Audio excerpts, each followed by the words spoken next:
Hello students, welcome back to Magnet Brains Hindi medium. बहुत बहुत स्वागत करती हूँ मैं आपका मैग्नेट ब्रेन्स के हिंदी मीडियम चैनल पर। बेटा, आज मैं आपके लिए लेकर आई हूँ आपकी पाठ्य पुस्तक स्पर्श का पाठ 2। लिखा गया है किसके द्वारा? मीराबाई जी के द्वारा। मीराबाई के पद हम पढ़ेंगे और साथ ही साथ इस वीडियो में हम करने वाले हैं कंप्लीट चैप्टर रिवीजन। जी हाँ, एक ही वीडियो में आप देख पाएंगे, आप सुन पाएंगे, आप समझ पाएंगे। पद की व्याख्या, एनसीईआरटी समाधान, सब कुछ मिलेगा आपको एक ही वीडियो में। तो ध्यान से बैठिए, बहुत अच्छे से अपने मन को एकाग्रचित होकर ध्यान पूर्वक सुनिएगा, समझिएगा और साथ ही साथ अपना जो भी कार्य है उसको भी करते जाइएगा। जब बहुत अच्छे से, और चारों उद्देश्य हमेशा ध्यान रखिएगा। LSRW भाषा के 4 उद्देश्य। सबसे पहला होता है लिसनिंग स्किल अर्थात श्रवण कौशल। जब हमारी लिसनिंग स्किल बहुत अच्छी डेवलप होती है ना, तो बाकी हमारे सारे कार्य अपने आप बहुत अच्छे हो जाते हैं। ठीक है, तो आज हम मीरा के पद का कंप्लीट चैप्टर रिवीजन करने वाले हैं। आशा करती हूं कि आप सभी बड़े ध्यान से और एकाग्रचित होकर बैठकर सुनेंगे, समझेंगे भी। ठीक है, चलिए शुरू करते हैं हम कि मीराबाई के नाम से आप भली भांति परिचित हैं और आपने देखा भी होगा प्रीवियस कक्षाओं में भी, विगत कक्षाओं में भी आपने मीराबाई के पद सुने होंगे, पढ़े होंगे, गाए होंगे, है ना। पिछली कक्षाओं में तो कहीं ना कहीं कोई ना कोई एक पद आपको याद होगा। पद नहीं तो एक पंक्ति याद होगी। है, पायो जी मैंने राम रतन धन पायो, याद है ना। पायो जी मैंने राम रतन धन पायो, वस्तु अमोलिक दी मेरे सतगुरु, कृपा कर अपनायो। पायो जी मैंने राम रतन धन पायो। यहाँ पर राम या हरि, उन्होंने श्री कृष्ण और परम पिता जो हैं विष्णु जी, उनके हर एक रूपों के लिए कहा है। तो मीराबाई के पदों में आप देखेंगे हर एक पद में श्री कृष्ण की अनन्य भक्ति की अमिट छाप दिखाई देती है। जहां कहीं भी हम मीरा के पदों को सुनेंगे, पढ़ेंगे या देखेंगे, आपने कहीं नाटकीय दृश्य या नाटकीय रूपांतरण भी देखे होंगे। नाटक होते हैं, कभी मीराबाई की भूमिका स्कूल में हो सकता है निभाई हो या आपने नाटक देखे हो। तो जहां कहीं मीराबाई अर्थात कृष्ण, मीराबाई का नाम आता है तो कृष्ण की भक्ति अपने आप हमें दिखाई देती है।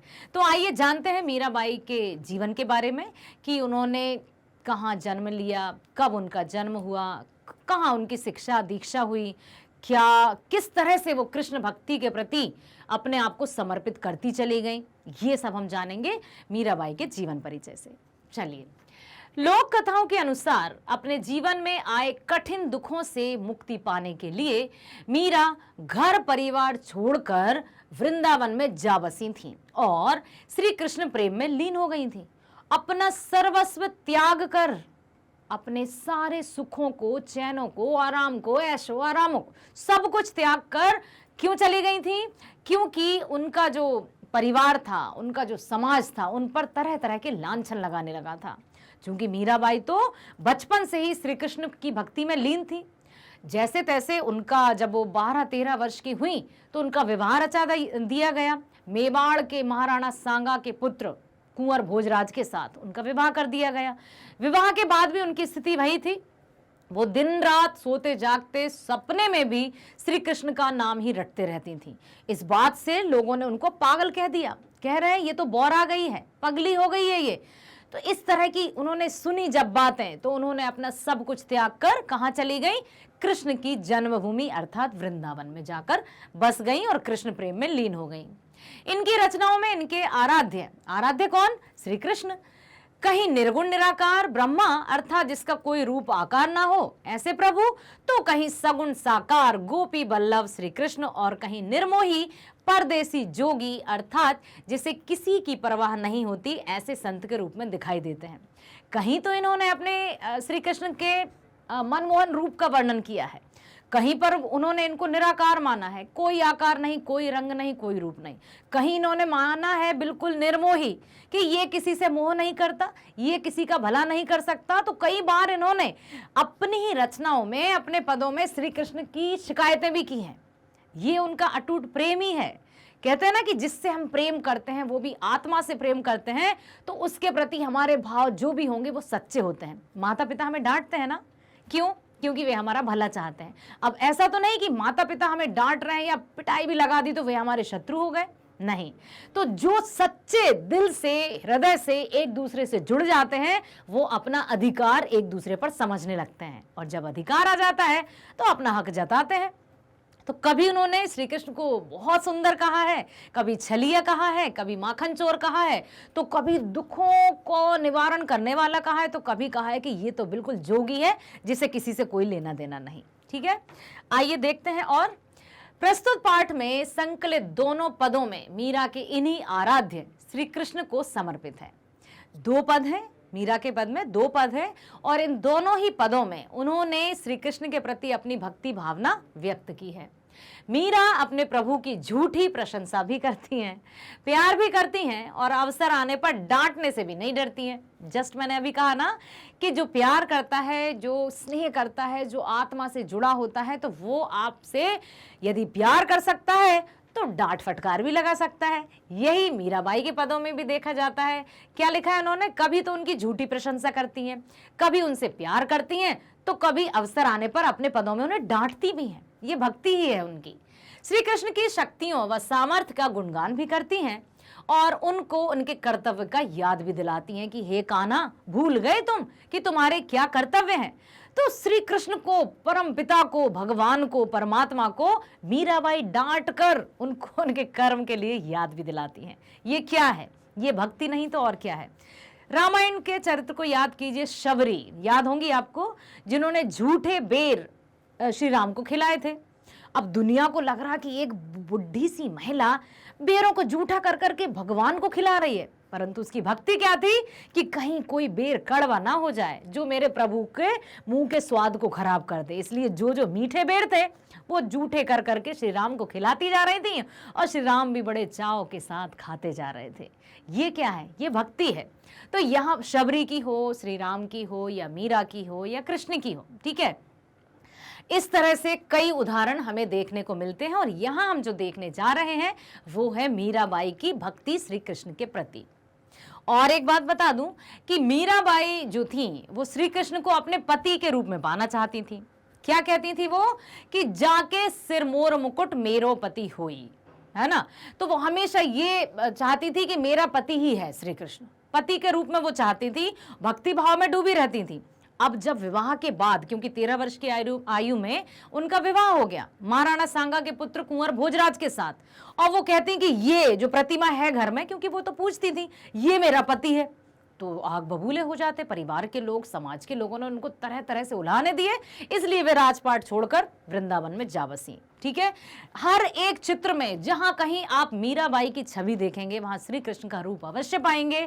जोगन के रूप में रहती हैं, बिल्कुल दिन रात श्री कृष्ण का जाप करती रहती हैं, और उनकी इसी प्रवृत्ति से लोगों ने उनका त्याग भी कर दिया था।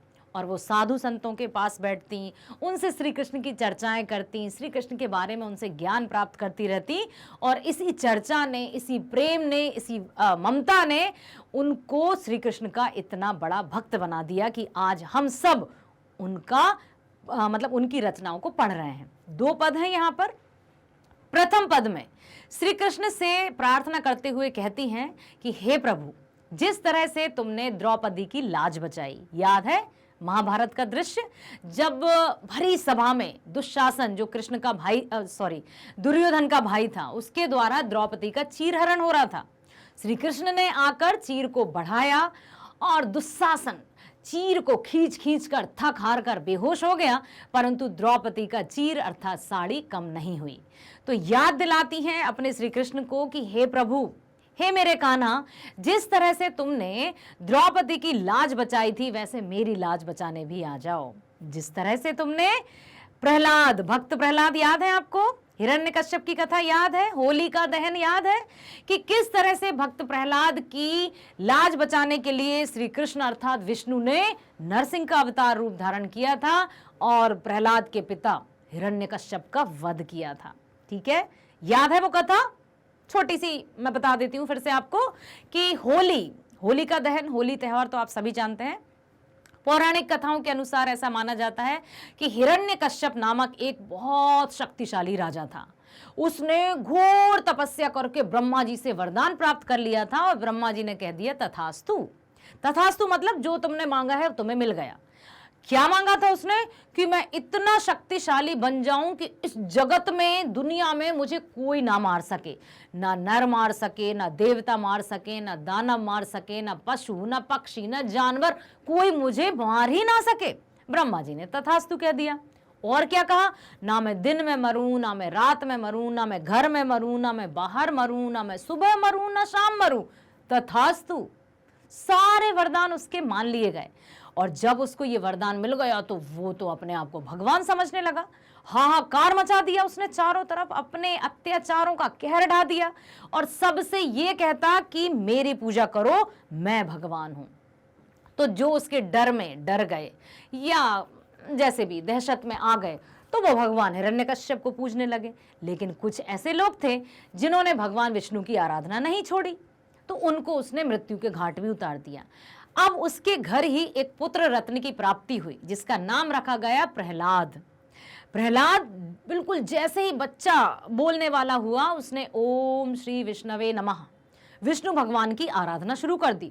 और जब हिरण्यकश्यप ने ये सुना तो आग बबूला हो गया कि मैं समस्त तीनों चारों लोकों में अपनी पूजा करवाता हूं, जो विष्णु का नाम लेता है उसको मैं मौत के घाट उतार देता हूं, और मेरे घर में मेरा ही पुत्र विष्णु की पूजा कर रहा है। आग बबूला हो गया। उसने तरह तरह से प्रहलाद को धमकियां देना शुरू की, चेतावनी दी कि यदि तूने विष्णु की आराधना नहीं छोड़ी तो मैं तुम्हारा वध करवा दूंगा। परंतु भक्त प्रहलाद टस से मस नहीं हुए और वो नित्य प्रतिदिन अपने श्री कृष्ण अर्थात भगवान विष्णु की भक्ति में लीन रहे। अब क्या हुआ, एक बार एक और बहन थी उसकी, किसकी? हिरण्यकश्यप की, जिसका नाम था होलिका। होलिका को यह वरदान प्राप्त था कि वो आग में नहीं जलेगी, ठीक है। और एक और कथा अभी मैंने पढ़ी तो उसमें लिखा था कि उसको ऐसा वरदान प्राप्त था और वरदान में उसको एक चादर दी गई थी कि यदि उस चादर को ओढ़कर वो आग में बैठेगी तो वो नहीं जलेगी। भैया ने बहन को बुलाया, हिरण्यकश्यप ने होलिका को बुलाया कि होलिका बहन, तुम जलती हुई चिता जैसी आग में इस बालक को लेकर बैठ जाओ, क्योंकि तुम्हें तो वरदान प्राप्त है, तुम तो जलोगी नहीं, ये बालक अर्थात मेरा पुत्र प्रहलाद जलकर भस्म हो जाएगा। प्रहलाद फिर भी नहीं डरा और ओम विष्णवे नमः का जाप करता रहा। होलिका बैठी, चादर को अच्छे से ओढ़कर बैठी और प्रभु के प्रताप से क्या हुआ कि हवा का वेग आया। जो चादर होलिका ने ओढ़ी थी वो हवा के वेग से उड़कर प्रहलाद को उड़ गई और होलिका तो जलकर राख हो गई, भक्त प्रहलाद बचे रह गए। तभी से होलिका दहन किया जाता है, ठीक है। अब क्या हुआ, फिर अब जो हिरण्यकश्यप था वो बौखला गया पूरी तरह से कि अब मैं इसको कैसे मारूं, और मारने को उतारू हुआ कि उसके ही महल के एक खंबे से नरसिंह रूप में श्री विष्णु ने प्रकट हो गए। बिल्कुल कैसा नरसिंह रूप, कैसा? ऊपर से सिंह अर्थात शेर का मुंह और नीचे से धड़ अर्थात विष्णु का, ठीक है, लंबे लंबे नाखूनों के साथ। कौन सा समय था? ना वो रात थी ना दिन था, अर्थात संध्या का समय था, शाम का समय था। ना उन्होंने घर के बाहर ना घर के अंदर जो गेट रहता है, जो दरवाजा द्वार, उसकी दहलीज पर बैठकर ना जमीन पे मरना ना आसमान पर, उन्होंने अपनी जंघाओं पर रखकर हिरण्यकश्यप को अपने नाखूनों से चीरकर मार दिया। उसने कहा था ना तीर से मरूं ना तलवार से, तो नाखूनों से उसका वध कर दिया।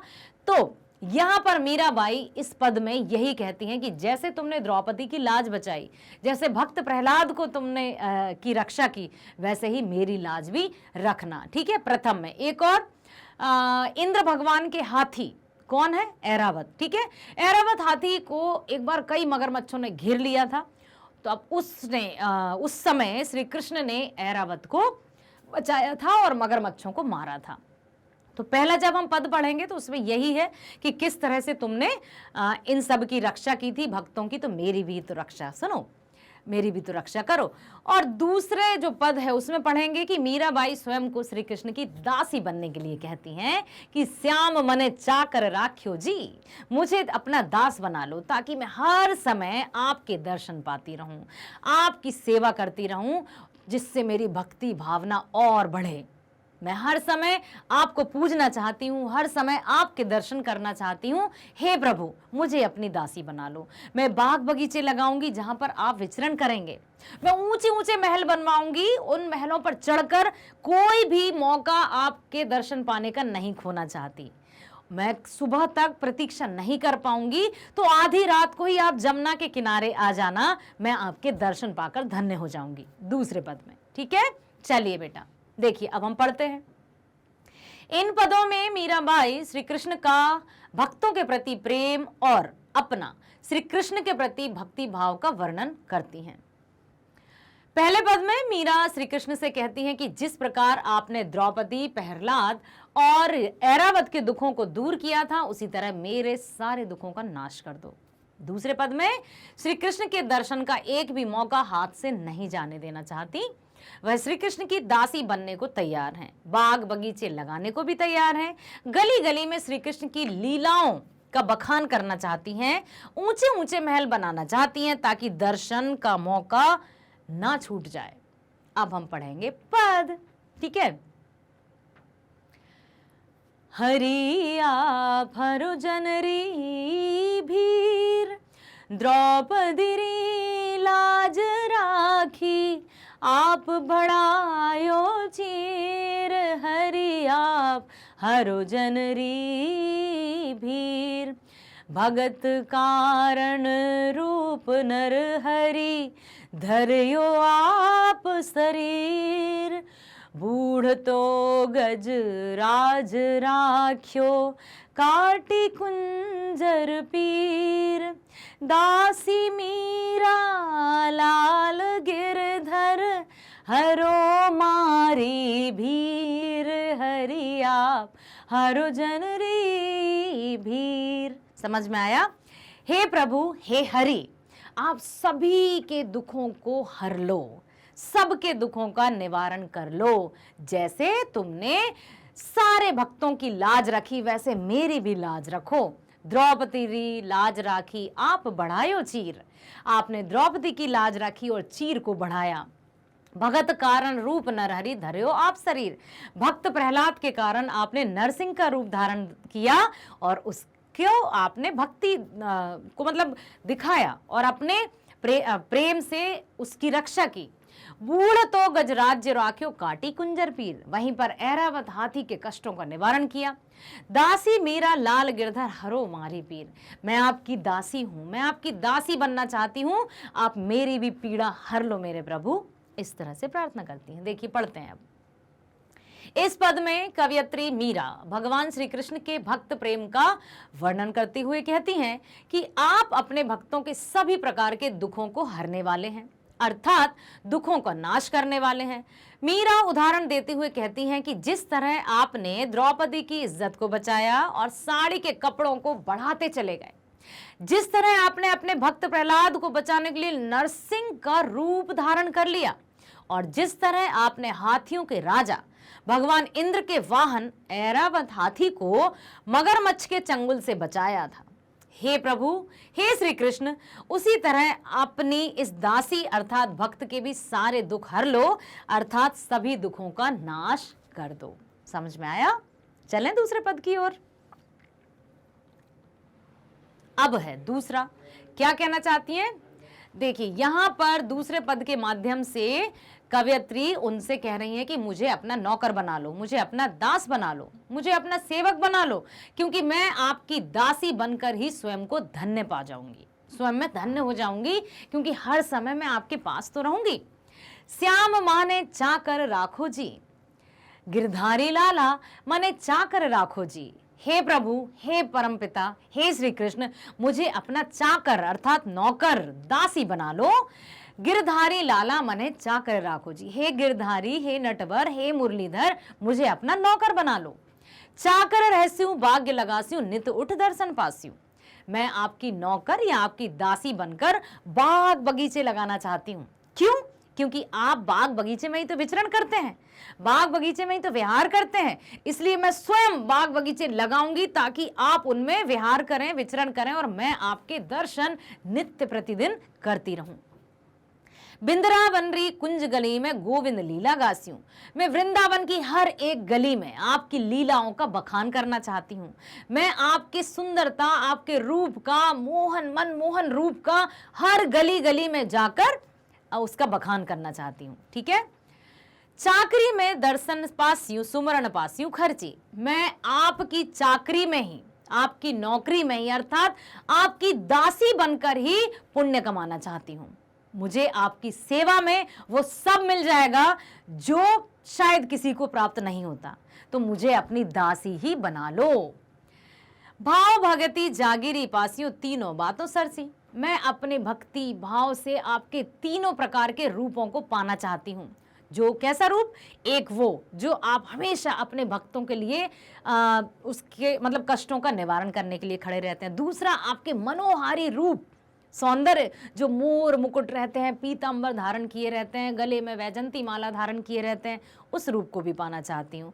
और मैं आपके उस रूप को भी पाना चाहती हूँ जिसमें आप नटखट से रहते हैं, हमेशा एक दूसरे की मतलब उलाहने देती थी गोपियाँ, याद है? तो उस रूप में भी मैं आपकी भक्ति ही करना चाहती हूँ।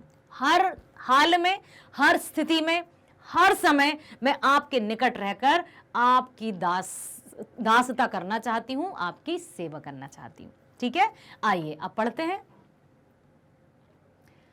हाँ, एक और है अभी। ठीक है, इसी के आगे। मोर मुकुट पीतांबर सोहे गले वैजंती माला। आप देखिए यहां पर श्री कृष्ण का मनोहारी रूप। मोर मुकुट पीतांबर सोहे, आपको पता है ना, मोर मुकुट अर्थात उनके मुकुट में हमेशा मोर पंख रहता था। पीतांबर अर्थात पीले वस्त्र धारण करते थे। गले वैजंती माला, गले में फूलों की माला होती थी। और गाय और जो भी गैया देखिए, छोटी छोटी गैया, छोटे छोटे ग्याल, छोटो सो मेरो मदन गोपाल। यहाँ पर आप देख सकते हैं कि कितना सुंदर, कितना मनोहारी, कितना मनमोहक कर देने वाला श्री कृष्ण का रूप, उसी का यहाँ पर कहना चाहती हैं मीराबाई। बिंद्रावन में धेनु चरावे मोहन मुरली वाला। धेनु अर्थात गाय, वृंदावन में ही गायों को चराने जाते हैं मुरली वाले मोहन। ऊंचा ऊंचल महल बनावो, बिच बिच राखूं बारी। अब आपके जो ऊंचे ऊंचे महल हैं उन्हीं के बीचों बीच में बगीचा लगाना चाहती हूँ ताकि आप वहां विचरण कर सकें। सावरियारा दर्शन पास यूं पहर कुसुम्बी साड़ी। आधी रात प्रभु दर्शन दीजो, जमुना जी रे तीरा। मीरा रा प्रभु गिरधर नागर, हिबड़ो धड़ो अधीरा। मेरा हृदय अब आपके दर्शन पाने के लिए अधीर हो उठा है। मैं सुबह तक प्रतीक्षा नहीं कर सकती, मैं प्रातः तक प्रतीक्षा नहीं कर सकती। हे प्रभु, मुझे आधी रात को ही यमुना के किनारे आकर दर्शन देकर धन्य करो। ये जो मीराबाई हैं वो हमेशा अपने श्री कृष्ण के ही नाम का रट लगाए रहती हैं और साथ ही साथ अपने हर एक सांस में, हर एक भक्ति में, हर एक शब्द में श्री कृष्ण का बखान करना चाहती हैं। समझ में आया? चलिए अब हम पढ़ते हैं इसकी व्याख्या। इस पद में कवयित्री मीरा श्री कृष्ण के प्रति अपनी भक्ति भावना को उजागर करते हुए कहती हैं। क्या कहती हैं? क्या करते हुए? अपनी भक्ति भावना को उजागर, ठीक है, कि हे श्री कृष्ण, मुझे अपना नौकर बनाकर रखो। अर्थात मीरा किसी भी तरह से श्री कृष्ण के नजदीक रहना चाहती हैं, उनके निकट रहना चाहती हैं, उनके पास रहना चाहती हैं, फिर चाहे नौकर बनकर ही क्यों ना रहना पड़े। मीरा कहती है कि नौकर बनकर मैं बगीचा लगाऊंगी ताकि सुबह उठकर रोज आपके दर्शन पा सकूं। आप बाग बगीचे में विचरण करते हैं ना, विहार करते हैं, तो मैं ही बाग बगीचे लगा लूंगी ताकि आप उनमें विचरण करें और मैं आपके दर्शन पा सकूं। मीरा कहती है कि वृंदावन की सकरी गलियों में मैं आपके अपने स्वामी की लीलाओं का बखान करूंगी। गली गली में जाकर, आपने वो सुना है, गली गली हरि गुण गाने लगी ऐसी लागी लगन, तो वो यही कह रही हैं कि मैं गली गली में जाकर आपकी लीलाओं का बखान करना चाहती हूं। मीरा का मानना है कि नौकर बनकर उन्हें 3 फायदे होंगे। नौकर बनकर 3 फायदे मीरा का मानना था। कैसे फायदे? उन्हें हमेशा श्री कृष्ण के दर्शन प्राप्त होंगे। दूसरा, उन्हें अपने प्रिय की याद नहीं सताएगी क्योंकि वो तो प्रिय के निकट रहेंगी। और तीसरा, उनकी भाव भक्ति का साम्राज्य बढ़ता ही जाएगा क्योंकि वो हमेशा उनकी दासी रहेंगी तो उनका साज श्रृंगार करेंगी, उनकी सेवा करेंगी, जिससे उनकी भक्ति का जो साम्राज्य है वो बढ़ता जाएगा। और क्या कहती हैं? मीरा श्री कृष्ण के रूप का बखान करते हुए कहती हैं कि उन्होंने पीले वस्त्र धारण किए हैं, पीतांबर, ठीक है। सिर पर मोर के पंखों का मुकुट विराजमान है और गले में वैजंती फूलों की माला को धारण किया हुआ है, ठीक है। वृंदावन में गाय चराते हुए जब वह मोहन मुरली बजाता है तो सबका मन मोह लेता है। मीरा कहती हैं कि मैं बगीचों के बीच ही ऊंचे ऊंचे महल बनाऊंगी, बगीचों के बीच ऊंचे ऊंचे महल बना लूंगी ताकि आप बगीचाओं में विचरण करते हैं तो मैं देख सकूं, आपके दर्शन पा सकूं, अर्थात श्री कृष्ण के दर्शन के लिए साज श्रृंगार करूंगी। मीरा कहती हैं कि हे प्रभु गिरधर स्वामी, मेरा मन आपके दर्शन के लिए इतना बेचैन है कि वह अब सुबह की प्रतीक्षा नहीं कर सकता है। इसलिए मीरा चाहती हैं कि श्री कृष्ण आधी रात को ही यमुना नदी के किनारे आकर उसे दर्शन दे दे। ये उनकी भक्ति भावना की व्याकुलता, ठीक है। अब देखिए क्या कहते हैं, हो गया है ना बेटा। तो ये था उनका मतलब कि किस तरह से उन्होंने अपनी भक्ति भाव को प्रकट किया है, किस तरह से मीराबाई सिर्फ और सिर्फ श्री कृष्ण के प्रेम में ही रमना चाहती हैं, उनकी भक्ति करना चाहती है और भक्ति करने के लिए, उनके निकट रहने के लिए उन्होंने उनकी दासता भी स्वीकार की। महाराजा, आपको पता है ना विवाह कहाँ हुआ था? मेवाड़ के महाराजा राणा सांगा के पुत्र कुंवर भोजराज से।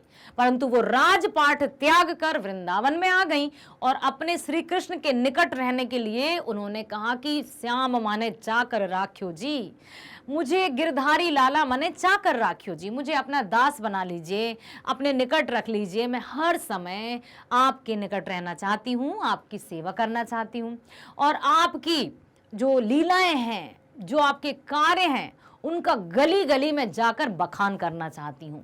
हे प्रभु, मुझे अपने पास रख लीजिए, दासी बनाकर रख लीजिए, हर संभव प्रयास मैं करूंगी और मुझसे अब सुबह तक की प्रतीक्षा नहीं होती। इसलिए आप आधी रात में ही यमुना के किनारे आ जाइए और मुझे दर्शन दे दीजिए, ये कहा था, ठीक है। अब चलते हैं बेटा हम प्रश्न उत्तरों की ओर। आशा करती हूं आपने बहुत अच्छे से उन दोनों पदों को सुना है, समझा है, व्याख्या पर ध्यान दिया है ना? तभी तो आप प्रश्नों के उत्तर दे पाएंगे। यहां पर एक और बात मैं कहना चाहूंगी कि कोई भी पाठ का प्रश्न हो या किसी भी कविता का हो या किसी पाठ का हो, उत्तर देने से पूर्व, उत्तर देने से पहले हमें प्रश्न को ध्यान से पढ़ना पड़ता है और उसको समझना पड़ता है कि आखिर प्रश्न क्या कह रहा है। जब हमें प्रश्न समझ में आता है तो 50% उत्तर उसी में समाहित रहता है। कैसे? देखिए, आप स्वयं समझेंगे। पहले प्रश्न पर चलते हैं हम।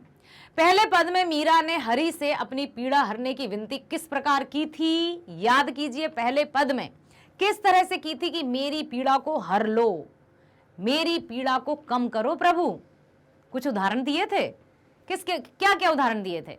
क्या क्या उदाहरण दिए थे कि जिस तरह से आपने द्रौपदी का चीर बढ़ाया, उसकी लाज रखी, आपने भक्त प्रहलाद का नरसिंह रूप धारण करके उसकी भक्ति की भावना की, आपने रक्षा की, आपने हाथी अर्थात ऐरावत, हाथियों के राजा ऐरावत की रक्षा की मगरमच्छों से।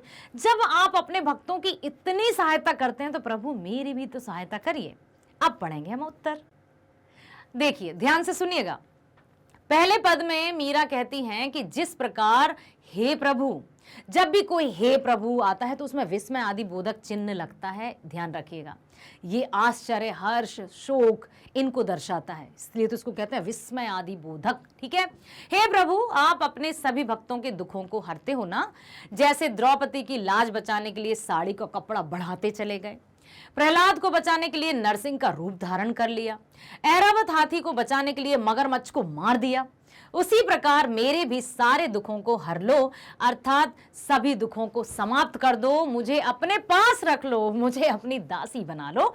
इस तरह से मीराबाई कहती हैं श्री कृष्ण से। दूसरा प्रश्न क्या है बेटा?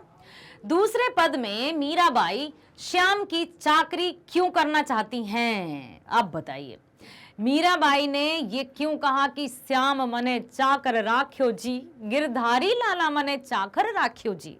क्यों वो अपने आप को श्याम की अर्थात श्री कृष्ण की दासी बनाना चाहती हैं? बताइए। अभी उत्तर को नहीं देखना है, अभी बताइए कि क्यों।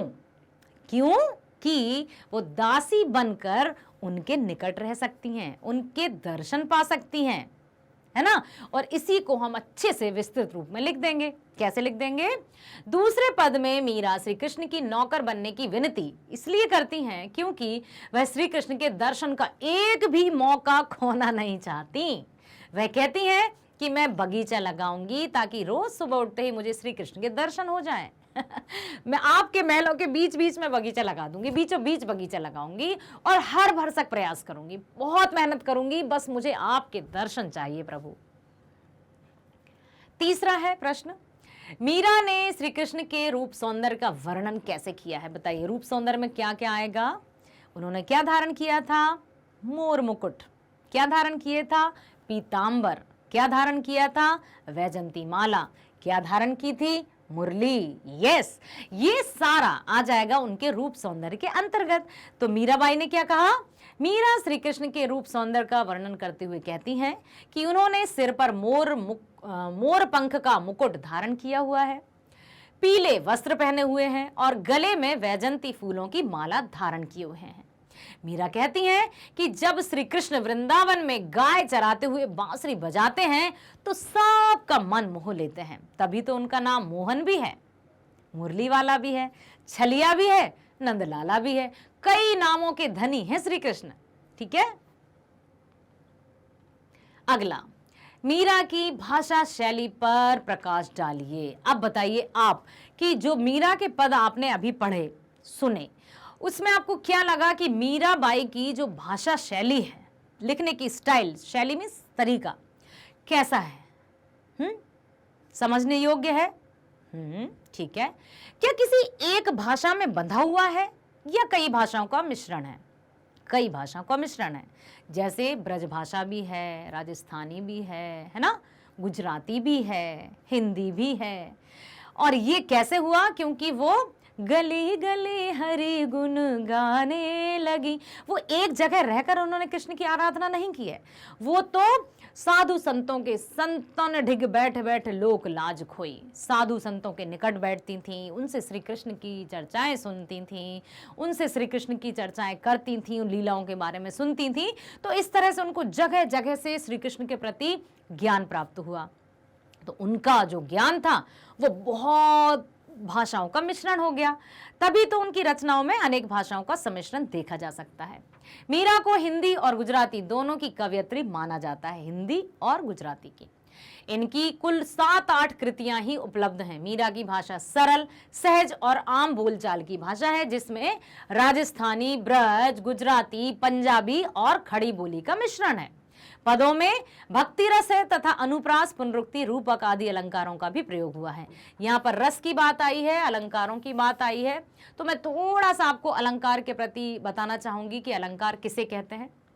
जिस तरह से आभूषण पहनने वाले की शोभा बढ़ाते हैं, ध्यान से सुनिएगा बेटा, जिस तरह से आभूषण पहनने वाले की सुंदरता में वृद्धि करते हैं, उसी प्रकार से अलंकार काव्यों की शोभा बढ़ाते हैं। काव्यों की, वाक्यों की नहीं। अक्सर बच्चे काव्यों के स्थान पर वाक्य लिख देते हैं और वो गलत हो जाता है। कविताओं है अर्थात काव्यों की। अलंकार किसकी शोभा बढ़ाते हैं? काव्यों की। मुख्य रूप से अलंकार के होते हैं 2 भेद। कौन कौन से?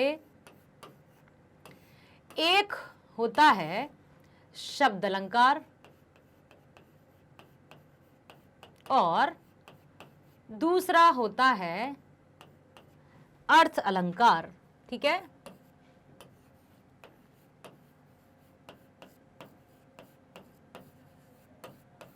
अर्थ अलंकार। अब शब्द अलंकार किसे कहते हैं? जिन काव्यों में शब्दों के प्रयोग से कुछ चमत्कार हो या सौंदर्य में वृद्धि हो, वहां शब्द अलंकार। और जिन काव्यों में अर्थों के कारण चमत्कार उत्पन्न हो या सुंदरता में वृद्धि हो, तो अर्थ अलंकार। शब्द अलंकार के होते हैं 3 भेद। पहला होता है अनुप्रास। अनुप्रास, ये जो देख रहे हैं ना आप, ये वाला पहला है शब्द अलंकार का, अनुप्रास। ठीक है, डिटेल में भी मैं आपको बताऊंगी। फिर है यमक और तीसरा है श्लेष। ओके, किसके भेद हैं ये? शब्द अलंकार के। पहला है अनुप्रास, यमक, दूसरा है और तीसरा है श्लेष। अनुप्रास अलंकार किसे कहते हैं, ध्यान से सुन लीजिए।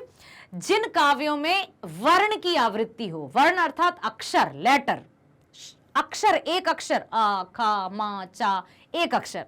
तो जिन काव्यों में यदि हम देखें कि वर्ण की आवृत्ति हो रही है तो वहां हम देखेंगे अनुप्रास अलंकार। जैसे रघुपति, राघव, राजा, राम, क्या रिपीट हुआ है, वर्ण कौन सा, रा, इसलिए अनुप्रास।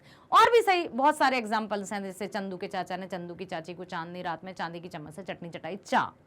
खड़क सिंह के खड़कने से खड़कती हैं खिड़कियां, खिड़कियों के खड़कने से खड़कता है खड़क सिंह। ठीक है, तो जहां पर वर्ण अर्थात अक्षर की आवृत्ति होगी अनुप्रास अलंकार होगा। यमक अलंकार में क्या होता है, यमक अलंकारों में शब्दों की आवृत्ति होती है। वर्णों से मिलकर क्या बनते हैं, शब्द, अक्षरों से मिलकर ही शब्द बनते हैं ना बेटा।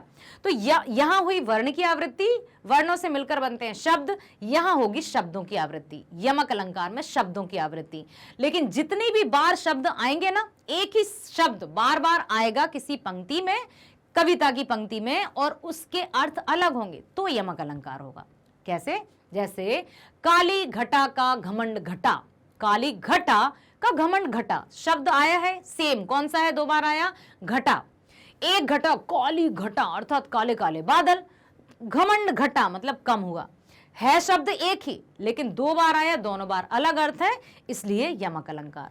श्लेष अलंकार क्या होता है, जिन काव्यों में शब्द तो एक बार आएगा लेकिन उसके फिर भी अर्थ अलग होंगे। सुबरन को ढूंढत फिरे कवि व्यभिचारी चोर। सुबरन मीन्स कवि के लिए अच्छे शब्द, सुबरन बहुत अच्छे, सुवर्ण, ठीक है। कवि व्यभिचारी, एक दुराचारी व्यक्ति के लिए अच्छा, अच्छी नारी या अच्छा मतलब व्यक्ति, और चोर के लिए सुवर्ण मीन्स सोना, स्वर्ण। तो वहां पर शब्द एक ही है लेकिन अर्थ है उसके अलग, इसलिए श्लेष अलंकार। ठीक है, यहां पर ये रहेगा। तो यहां पर जितने भी अभी हमने पढ़े आप देखेंगे वहां पर अनुप्रास अलंकार तो है ही है। पुनरुक्ति प्रकाश अलंकार और सुन लीजिए। पुनरुक्ति प्रकाश अलंकार होता है कि शब्द जब रिपीट होता है, सेम वर्ड की जब रिपीटेशन होता है या आवृत्ति होती है परंतु उसके अर्थ भी सेम ही हो, तब पुनरुक्ति होता है। लेकिन शब्द की रिपीटेशन हो और अर्थ अलग हो तो यमक अलंकार, ध्यान रखिएगा। आगे चलते हैं, 5वें प्रश्न पर पहुंच गए हम। वे श्री कृष्ण को पाने के लिए क्या क्या कार्य करने को तैयार हैं, बताइए। दासी बनने को तैयार हैं, बाग बगीचा लगाने के लिए तैयार हैं, ऊंचे ऊंचे महलों के बीच बगीचा लगाने को तैयार हैं, कुसुम्बी साड़ी पहनने के लिए तैयार हैं, आधी रात को जमुना के किनारे जाने के लिए तैयार हैं। श्री कृष्ण को पाने के लिए हर संभव प्रयास करने को तैयार है। कौन, मीराबाई। मीरा श्री कृष्ण को पाने के लिए अनेक कार्य करने के लिए तैयार है। वे कृष्ण की सेविका बनकर रहने को तैयार है। वे उनके विचरण अर्थात घूमने के लिए बाग बगीचे लगाने को भी तैयार हैं। ऊंचे ऊंचे महलों में खिड़कियां बनाना चाहती हैं ताकि श्री कृष्ण के दर्शन कर सकें, और यहाँ तक कि आधी रात को जमुना नदी के किनारे कुसुम्बी रंग की साड़ी पहनकर श्री कृष्ण के दर्शन प्राप्त करने को भी तैयार है। अब इसी का चलते हैं खा, जिसमें हमें बताना है काव्य सौंदर्य। काव्य सौंदर्य में क्या बताएंगे, कौन सा अलंकार है, रस है, क्या है। काव्य सौंदर्य की बात जब की जाती है तो उनके सुंदरता बताई जाती है। और सुंदरता किससे आती है, जैसे आभूषण पहनने वाले की सुंदरता बढ़ाते हैं वैसे ही अलंकार काव्यों की शोभा बढ़ाते हैं। ठीक है, हम अर्थ तो बताएंगे साथ ही साथ इनकी सुंदरता भी बताएंगे। हरि आप हरो जनरी भीर, द्रौपदी लाज राखी आप बढ़ायो चीर, भगत कारण रूप नरहरि धन्यो आप शरीर। इन पंक्तियों में मीरा श्री कृष्ण से जन जन की पीड़ा हरने का आग्रह करती हैं। वे कहती हैं कि जिस प्रकार आपने द्रौपदी के वस्त्रों को बढ़ाकर भरी सभा में उसकी लाज बचाई, आपने भक्त प्रहलाद की रक्षा के लिए नरसिंह का रूप धारण करके हिरण्यकश्यप को मारा, उसी तरह आप सभी मनुष्यों की पीड़ा को हरें, सभी मनुष्यों के दुखों का निवारण करें। इन पंक्तियों में मीरा ने श्री कृष्ण के भक्तों के प्रति दयामय रूप का वर्णन किया है। दयामय रूप मतलब ना केवल वो स्वयं की ही भलाई चाहती हैं बल्कि समस्त जो भक्तगण हैं उनकी भी भलाई चाहते हुए श्री कृष्ण से कहती हैं कि आप सबकी पीड़ा को हर लो। ब्रज और राजस्थानी भाषा का प्रयोग हुआ है। हरि शब्द में श्लेष अलंकार है। श्लेष अलंकार क्या, जहां एक ही शब्द के कई अर्थ हों। हरि हर लो जनरी भीर, मतलब हरि हरि, हरि ने मेरी पीड़ा हरी, हरि मतलब प्रभु ने मेरी पीड़ा हरी, हरि मतलब हर ली। भाषा में कोमलता लाने के लिए कुछ शब्दों में परिवर्तन किया गया है, जैसे शरीर का शरीर गेयात्मा शैली का प्रयोग हुआ है। ठीक है, ये बता देते हैं। चलो अब हम चलते हैं काव्य सौंदर्य के दूसरे प्रश्न पर। बूढ़ तो गजराज्य राख्यो, काटी कुंजर पीर, दासी मीरा लाल गिरधर हरो मारी पीर। इन पंक्तियों में मीरा ने श्री कृष्ण से अपने दुखों को दूर करने की विनती की है। वे अपने आराध्य से प्रार्थना करती हैं कि जिस प्रकार आपने डूबते गजराज को बचाया और उसके कष्ट दूर करने के लिए मगरमच्छ को मारा, उसी तरह उनकी भी पीड़ा दूर करें। हे मेरे मनमोहन, हे श्री कृष्ण, मेरे दुखों को भी हर लो, मेरी पीड़ा को भी कम कर दो। जिस तरह तुमने अपने भक्तों पर कृपा दृष्टि राखी, मुझ पर भी रखो। भाषा सरल तथा सहज है, बिल्कुल। इन पंक्तियों में दास्य भक्ति रस है। अब यहाँ पर रसों की बात आई है तो रसों को भी हम डिटेल में पढ़ेंगे बेटा। मुख्य रूप से रस 9 प्रकार के होते हैं। पहला जो रस है, अभी मैं सिर्फ इतनी ही चर्चा करूंगी, उसके बाद अलग से हम वीडियो बनाएंगे आपकी व्याकरण के लिए। पहला जो रस है वो रसराज कहा जाता है, जिसे श्रृंगार रस। नवा रस है शांत रस। और भी 2 रस है जिसमें भक्ति रस और वात्सल्य रस समाहित है, लेकिन उनको अभी कोई नंबर नहीं दिया है, 10वां या 11वां, परंतु हैं। वात्सल्य रस और भक्ति रस को किसी न किसी तरह से श्रृंगार रस का ही उपभेद माना जाता है, क्योंकि इसमें भी किसी को चाहने की है, जैसे माता का अपने बच्चों के प्रति स्नेह और भक्त का अपने ईश्वर के प्रति स्नेह, इसलिए इसको श्रृंगार रस के अंतर्गत रखा है। श्रृंगार रस क्या है? प्रेम रस, ठीक है, चाहने का रस, ठीक है, जिसका स्थायी भाव है रति। रति जानते हैं आप? जब सृष्टि का निर्माण हो रहा था, लोक कथाओं के अनुसार, पौराणिक कथाओं के अनुसार, कि जब सृष्टि का निर्माण हो रहा था तो प्रेम की पराकाष्ठा अर्थात प्रेम को दर्शाने के लिए ब्रह्मा जी ने रति और कामदेव की रचना की थी, और प्रेम का प्रारंभ वहीं से होता है। इसलिए श्रृंगार रस का जो स्थायी भाव है वो रति है। ब्रज और राजस्थानी भाषा का प्रयोग हुआ है। काटी कुंजर में अनुप्रास, अभी अभी मैंने बताया ना बेटा, जहां वर्ण की आवृत्ति होगी वहां अनुप्रास अलंकार होगा। पीर भीर में तुकांत पद है। तुकांत मीन्स जो अंत में तुकबंदी मिल रही हो, राइमिंग वर्ड, उनको तुकबंदी कहते हैं। तो पीर और भीर में तुकांत है ना, बिल्कुल गेयात्मकता है, लयात्मकता है। प्रथम पंक्ति में दृष्टांत अलंकार का प्रयोग हुआ है, गेयात्मक शैली का भी प्रयोग हुआ है। ठीक है, चलो आगे चलते हैं। तीसरा, चाकरी में दर्शन पासियूं, सुमरण पासियूं खर्ची, भाव भगति जागीरी पासियूं, तिन्नु बाता सरसी। मैं आपकी भक्ति को ही अपनी जागीर समझती हूँ, अपनी संपत्ति समझती हूँ। मुझे नहीं चाहिए ऊंचे ऊंचे महल, मुझे नहीं चाहिए धन दौलत, मैं सिर्फ और सिर्फ, मात्र और मात्र आपकी सेवा करना चाहती हूँ, आपकी भक्ति करना चाहती हूँ, उसी में मुझे सारी संपत्ति मिल जाएगी। पायो जी मैंने राम रतन धन पायो, खर्चे नहीं कोई चोर न लेवे, दिन दिन बढ़त सवायो। ठीक है, इन पंक्तियों में मीरा श्री कृष्ण के प्रति अपनी भक्ति, भाव भक्ति दर्शा रही हैं। यहाँ शांत रस है, शांत रस बताया था अभी मैंने। प्रथम रस है श्रृंगार रस, नवा रस है शांत रस। और शांत रस क्या होता है? जिसमें निर्वेद, सब कुछ भूलकर एकात्मा अर्थात परमात्मा में हम लीन हो जाते हैं, सारी मोह माया से दूर रहकर, शांत रस है। यहाँ मीरा श्री कृष्ण के पास रहने के 3 फायदे भी बताती हैं। क्या क्या बताया है कि एक तो उन्हें हमेशा दर्शन होंगे, दूसरा उन्हें श्री कृष्ण को याद करने की जरूरत ही नहीं होगी। कहेंगे क्यों मैडम, ऐसा क्यों? अरे वो उन्हीं के पास रहेंगे ना, तो याद क्यों करेंगे? और तीसरा, उसकी भक्ति भाव का साम्राज्य भी बढ़ता जाएगा। दिन दिन बढ़त सवायो, पायो जी मैंने राम रतन धन पायो। ठीक है, आशा करती हूँ आपने ये वीडियो बड़े ध्यान से सुना है, समझा है, और जो हमारा पाठ 2 है मीरा के पद, उन पदों की व्याख्या को सुना, मीराबाई की भक्ति को जाना, और ऐसे बहुत सारे शब्द आए जिनका अर्थ भी आपको बताया गया। साथ ही साथ आपको अलंकार भी बताए कि मुख्य रूप से अभी अलंकार होते क्या है। 2 प्रकार के शब्द अलंकार, अर्थ अलंकार। शब्द अलंकारों के 3 भेद, अनुप्रास, यमक, श्लेष। अनुप्रास में वर्ण की आवृत्ति, वर्ण मतलब अक्षर या लेटर। यमक में शब्द की आवृत्ति, लेकिन जितनी भी बार वही सेम शब्द रिपीट होगा उसके अर्थ भी अलग होंगे। श्लेष अलंकार में शब्द तो एक बार आएगा परंतु फिर भी उसके अर्थ अलग होंगे, ये भी हमने जाना। तो जब भी हम किसी कविता का काव्य सौंदर्य स्पष्ट करते हैं ना, किन्हीं भी पंक्तियों का, तो उसमें हमें बताना होता है कि अलंकार हैं, कौन से अलंकारों का प्रयोग हुआ है, तब कहीं जाकर कोई काव्य सौंदर्य स्पष्ट होता है। जैसे यदि हम कहें कि मोहन के रूप सौंदर्य का वर्णन कीजिए, तो हम बताएंगे ना, मोर मुकुट, गले में वैजंती माला, पीतांबर धारण किए हुए हैं। तो जब कविता की सुंदरता की बात आएगी तो अलंकार तो बताने पड़ेंगे। ठीक है, बहुत बढ़िया। ठीक है, तो बहुत अच्छे से सुन लिया है। और अब मैं आपको एक बात बताना चाहती हूं कि बेटा, मैग्नेट ब्रेन्स पर आप जुड़े हुए हैं, इसी तरह से बने रहिए। हम आपका बहुत बहुत स्वागत भी करते हैं। और इंडियाज नंबर 1 प्लेटफॉर्म बन चुका है जो कि 100% फ्री एजुकेशन प्रोवाइड करता है आपको। आप जैसे होनहार बच्चों के लिए मैग्नेट ब्रेन्स हमेशा के लिए रेडी रहेगा। और ना केवल आपके विषय या कक्षा के ही वीडियोस आपको दिखाई देंगे, यहां पर संपूर्ण वीडियो, यदि मैं कहूं कि ऑल इन वन, अतिशयोक्ति नहीं होगी, इसमें कोई अति नहीं है, क्योंकि ना केवल आप विषय के वीडियोस ही देखेंगे बल्कि आप प्रतियोगी परीक्षाओं संबंधी वीडियोस भी देख पाएंगे, आप स्पोकन इंग्लिश के वीडियोस भी देख पाएंगे, जिससे आप घर बैठे एक बहुत अच्छे इंग्लिश के स्पीकर बन सकते हैं। एनटीएससी, ओलंपियाड, है ना, NEET, JEE, CAIIB, JAIIB, UPSC, तरह तरह की जो भी प्रतियोगी परीक्षाएं आप देंगे ना, सारे के सारे वीडियो मिलेंगे आपको यहाँ, कहीं और जाने की जरूरत नहीं है। आप एक ही प्लेटफॉर्म पर बहुत कुछ प्राप्त कर सकते हैं। ठीक है, अभी जैसे आपका कोर्स है, 10th क्लास है, तो आपको CBSE इंग्लिश मीडियम में पढ़ना है या पढ़ना है आपको CBSE हिंदी मीडियम में, और बाकी इंग्लिश स्पीकिंग, NTSC, ओलंपियाड, ये सारी प्रतियोगी परीक्षाओं के भी वीडियोस हैं।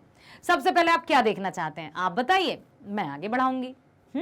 ओके, आप देखना चाहते हैं CBSE हिंदी मीडियम, बहुत सही, क्लिक कर दिया। अब क्लिक करते ही आपके जो विषय हैं, हिंदी तो हिंदी है ही, चाहे वो अंग्रेजी में पढ़ोगे मीडियम में, तब भी हिंदी तो हिंदी है। ठीक है, इंग्लिश पढ़ेंगे, इंग्लिश भी इंग्लिश है। अब सामाजिक विज्ञान पढ़ना है, गणित पढ़ना है, विज्ञान पढ़ना है, तो सब कुछ आपको यहाँ हिंदी मीडियम में मिलेगा। साथ ही साथ आपको हर एक विषय की बहुत अच्छे से संपूर्ण जानकारी दी जाएगी। तो बताइए, आप क्या पढ़ना चाहते हैं इसमें से?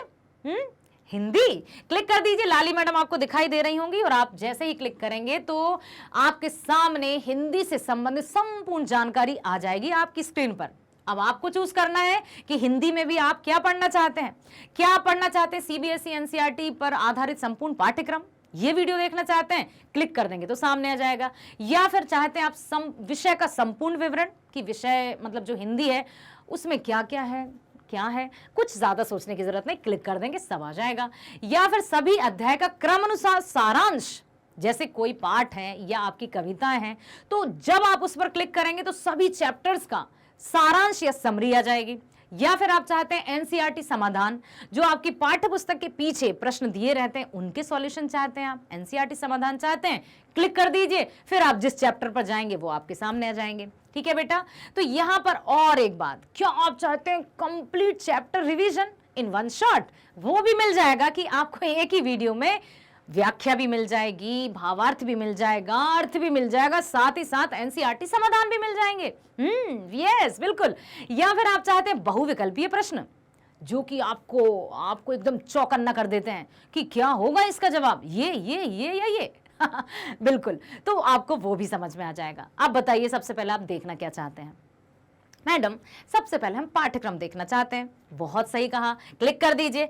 अब पाठ्यक्रम आप देख लेंगे ना, तो आपको साल भर की जो पढ़ाई है वो चुटकियों में समझ में आ जाएगी। कैसे? देखिए, पाठ्यक्रम अर्थात हमारा सिलेबस। अब सिलेबस यदि आप समझ गए तो आपको कोई कंफ्यूजन नहीं रहेगा। सिलेबस के अंतर्गत आपकी लाली मैडम हिंदी से संबंधित जो भी है वो सब कुछ बताने वाली है कि कितनी पाठ्य पुस्तिकाएं हैं, कौन से पाठ में क्या दिया है, कितने चैप्टर्स हैं, कितने गद्य खंड हैं, कितने काव्य खंड में चैप्टर्स हैं, सब कुछ। अब सबसे पहले आपकी कक्षा 10वीं में है 4 पुस्तकें। अरे घबराइए मत, चारों पुस्तकें आपको नहीं पढ़ना है। CBSE द्वारा 2 कोर्सेज रिलीज किए गए हैं, कोर्स A और कोर्स B। कोर्स ए में है आपकी 2 पुस्तकें, क्षितिज और कृतिका, ठीक है। तो 9th में आपने पढ़ा होगा क्षितिज और कृतिका भाग 1, सेम वही क्षितिज और कृतिका भाग 2 पढ़ेंगे आप 10वीं में। कोर्स बी में भी 2 पुस्तकें हैं, स्पर्श और संचयन। स्पर्श मुख्य पुस्तिका है और संचयन पूरक पाठ्य पुस्तिका है, जैसे अंग्रेजी में सप्लीमेंट्री रीडर रहती है। तो वो 9th में आपने भाग 1 पढ़ा था, 10th में आप भाग 2 पढ़ेंगे। अब आप सोच रहे होंगे मैडम क्या जो चैप्टर्स 9th में थे, जितने चैप्टर्स 9th में थे उतने 10th में भी होंगे, बढ़े तो नहीं है क्या? वही कवि और वही लेखक होंगे, मुंशी प्रेमचंद जी को हम पढ़ पाएंगे या फिर कबीरदास जी के दोहे हम पढ़ पाएंगे? रुको रुको रुको, सारे आपके प्रश्नों का जवाब यहां मिलेगा, ये देंगे, मैं नहीं, क्योंकि आपको वीडियो देखना होगा ना। जब आप वीडियो देखेंगे तो फिर देखिए, आप जिस तरह से मैं बता रही हूं ना, उससे और अच्छे तरीके से आप अपने मित्रों को बताएंगे, ठीक है। ये जो वीडियो आप देख लेंगे तो अवश्य ही मैं आपसे प्रॉमिस करती हूं कि आप पसंद भी करेंगे, और जब पसंद करते तो क्या कहते हैं, यस आई लाइक इट, तो लाइक जरूर कीजिएगा, सब्सक्राइब करना मत भूलिएगा और अधिक से अधिक शेयर कीजिएगा बेटा, क्योंकि हम आपके लिए लेकर आए हैं कक्षा 6वीं से 12वीं तक की ऑनलाइन स्कूल एजुकेशन 100% फ्री। सही सुन रहे हैं आप, कोई ऐसा डिस्काउंट नहीं है 10%, 20%, 50%, 80% या 90%। 90% में भी हम लोग आंखें फाड़ फाड़ कर देखते हैं कि 90% छूट, चलो भागते हैं।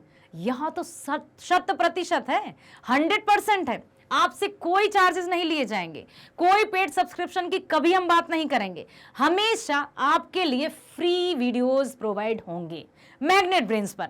बने रहिए हमारे साथ, मिलते हैं नेक्स्ट वीडियो में। स्वस्थ रहिए, खुश रहिए, बाय बाय।